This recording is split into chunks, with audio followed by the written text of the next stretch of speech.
Good evening সকলকে। আর এই photo ফ্রেমটা কালকে এনেছে, তো কেমন হয়েছে এটা একটু বলো। আর এটা নিয়ে আমি দুটো কথা বলতে চাই।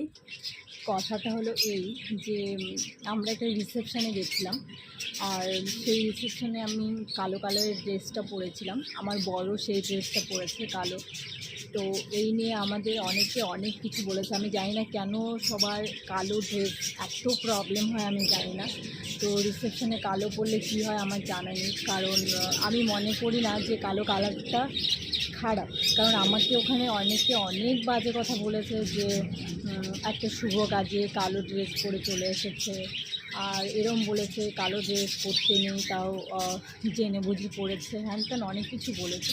তো আমি তাদের উপলক্ষে একটা কথাই বলতে চাই, যেহেতু শুভ কাজে কালো ড্রেস পরতে নেই, কালো কালার পরতে নেই, ঠিক আছে মানছি, কিন্তু যারা আমরা কালো মানুষ তাহলে তাদেরও তো যাওয়া উচিত না।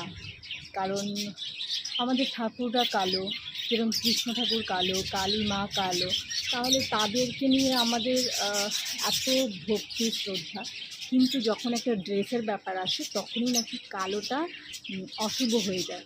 কেন আমি সত্যি বুঝি না, কে বলেছে এই জিনিসটা আমার সত্যি জানা নেই, কিন্তু এই কথাটা আমি অন্ততপক্ষে মানি না যে কালোটা অশুভ। কারণ আমি নিজে কালো, তাহলে আমারও যাওয়া উচিত না।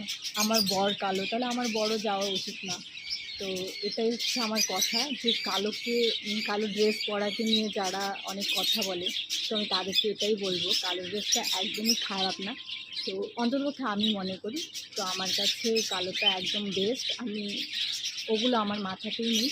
তো যারা বলেছে তাদেরকে আমি এটাই বলবো